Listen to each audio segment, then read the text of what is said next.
Welcome to This Explainer.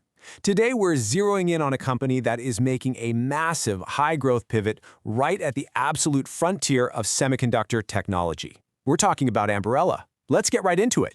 So, who exactly is Ambarella? Well, they're a fabless semiconductor company. That just means they design their own chips, but they outsource the actual physical manufacturing to partners, then companies like TSMC. But it's their specific niche that makes them so fascinating. You see, they specialize in ultra-low-power AI vision processors. We call these Edge AI SoCs, or system-on-chips. Now, while massive GPU giants are out there powering artificial intelligence way up in the cloud, Ambarella is completely focused on bringing physical AI directly to the edge. And why is that so necessary? Well, think about an autonomous car speeding down the highway, or a high-speed industrial robot on an assembly line. It literally cannot afford the latency of waiting for a remote cloud server to tell it to hit the brakes. Ambarella enables that absolutely critical real-time AI processing right there on the actual device. Now, what's really interesting about their current revenue mix is just how far along they are in this transition. Ambarella used to be known primarily for their legacy video and image processing chips, but today, they're essentially a pure-play edge AI company. A massive 80% of their revenue is now generated from these advanced edge AI SoCs, while those legacy processors make up just the remaining 20%.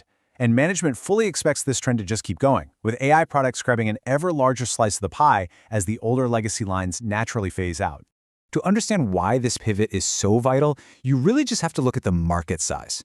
The current estimated total addressable market, or TAM, for edge AI semiconductors is hovering around $20 to $30 billion. But the long-term TAM? It's projected to absolutely explode to somewhere between $80 and $100 billion, if not more. Industry forecasts are actually estimating a massive 18 to 25% compound annual growth rate over the next decade. To put that into perspective, compounding at that rate for 10 straight years represents an absolute tidal wave of demand. Because so many future applications are going to demand real-time AI inference directly at the device level, the runway here is literally enormous. So where's all that explosive growth actually coming from? It's really being driven by the rise of physical AI across several major end markets. Whether we're talking about a smart security camera analyzing a sudden threat or an autonomous drone navigating through a dense forest, the core technological hurdle is exactly the same: that urgent need for low-power, real-time physical AI. Right now, the fastest-growing segment for Ambarella is for sure the automotive sector, specifically advanced driver assistance systems and autonomous driving. But they're also deeply integrated into industrial automation, robotics, and edge infrastructure. In fact, management recently noted that their automotive revenue just hit an all-time record high, which is largely being driven by expanding AI adoption in commercial vehicles. This massive market opportunity brings us to their financial journey, which honestly tells a story of aggressive transformation. Back in fiscal year 2022, they had a solid baseline of around $332 million in revenue, but then they hit a period of contraction and transition. That's because they were actively shifting their entire business model away from those legacy products and diving headfirst into this new AI frontier. Because of that, fiscal year 2025 is sitting at an estimated $285 million. But look at the estimates for fiscal year 2026. The projections point to a powerful rebound, expecting revenue of roughly $391 million. That represents a massive 37% jump, really signaling that this strategic pivot is expected to start paying off in a huge way.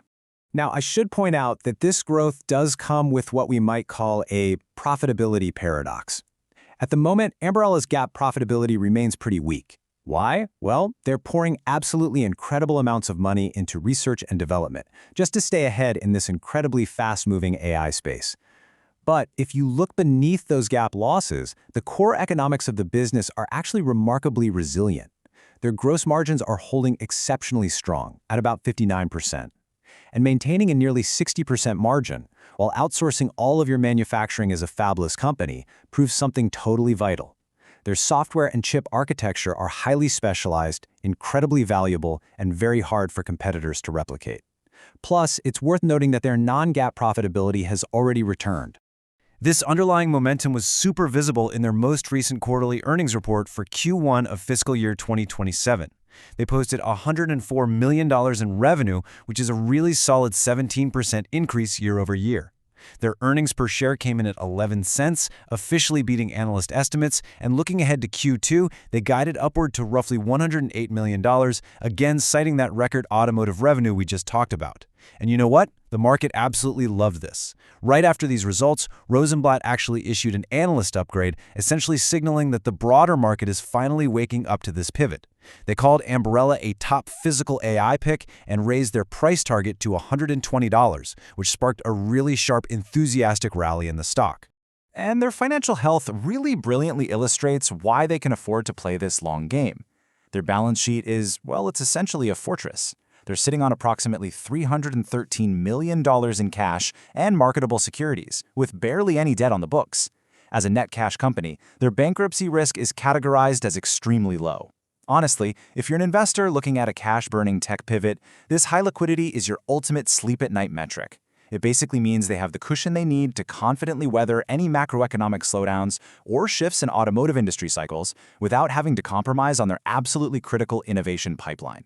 Of course, all of this naturally leads us to valuation. Looking at the discounted cash flow models in the equity research report, we're basically looking at three distinct futures based on adoption rates. In a bear case, say if automotive adoption slows down or competition really heats up, fair value sits around $65. The base case, which assumes steady margin improvement and the expected AI growth, puts fair value right at $95. And then there's the bull case. Driven by massive operating leverage and multiple expansion, that shoots up to $130. So this creates a really clear margin of safety concept. The risk asymmetry looks highly attractive for investors if they're buying below that $70 mark, because a lot of the downside is largely priced in. But on the flip side, it starts getting quite expensive and, frankly, riskier once it pushes past $120. It's also absolutely crucial to benchmark them impartially against their peers. When you compare Ambarella with heavyweights like NVIDIA, Mobileye, or Qualcomm, a really clear trade-off emerges. Ambarella boasts a top-tier 5 out of 5 for growth potential and very high AI exposure. But notice their profitability, they score a 3 out of 5, which lags behind the perfect profitability scores of massive, established giants like NVIDIA and Qualcomm. So the takeaway here is that you're essentially paying a premium valuation for Ambarella based almost entirely on their future growth potential rather than their current bottom-line earning. Because of this dynamic, the report actually outlines a very specific tactical investment strategy. If the stock happens to dip below $70, it falls into what they call a strong accumulation zone. Between $70 and $85, the recommendation is to buy gradually, and here's a really practical takeaway. The report specifically highlights dollar cost averaging, or DCA, as the preferred method here. That's simply because this stock is known for high volatility that's tightly tied to broader AI sentiment in the market. Now, if the stock pushes into that $85 to $100 range, the strategy shifts to just holding or maybe adding only selectively. And anything above $120, that generally means you should likely just wait for a pullback. So the crucial point is weighing the ultimate risk versus reward. Based on all the analysis, here is the core bullish case for the Ambarella story. First and foremost, they've completely carved out pure leadership in ultra-low-power edge AI vision processors. That pure leadership positions them perfectly to ride those massive secular growth waves we're seeing across automotive, robotics, and industrial AI. Add to that their debt-free fortress of a balance sheet and a rapidly expanding AI product portfolio that is actively winning over customers right now. And finally, if they execute, all those heavy investments today are going to translate into massive long-term operating leverage as the revenue scales up. But staying completely impartial here, we have to flip the coin and look at the top reasons you might want to avoid the stock. Look, there's no denying they command a very demanding premium valuation right now, and those persistent gap losses remain unappealing, especially to more conservative investors. Furthermore, the competition is incredibly fierce, and they're going up against much larger, infinitely better funded semiconductor titans. This fourth point is particularly vital too. As a fabless company heavily dependent on outsourced foundry partners like TSMC, Ambarella is highly vulnerable to global supply chain bottlenecks and geopolitical risks. And finally, you just have to have a stomach for high price volatility. This stock swings wildly based on the market's daily mood regarding anything AI. Weighing all of this together, the Deep Equity Research Report concludes with a final verdict of buy, assigning Ambarella a high conviction score of 8.5 out of 10. This rating from the analyst is really anchored on the assumption that Ambarella is going to continue successfully executing its strategy in the automotive and robotics markets, sustaining that projected revenue growth and gradually moving toward true bottom-line profitability. According to the report, for growth and aggressive AI portfolios, the risk-to-reward ratio here is viewed as highly compelling. Which leaves us with this final lingering thought. Ambarella has undeniably successfully reinvented itself, securing a vital foothold in the physical AI space. But, the chip wars are notoriously brutal.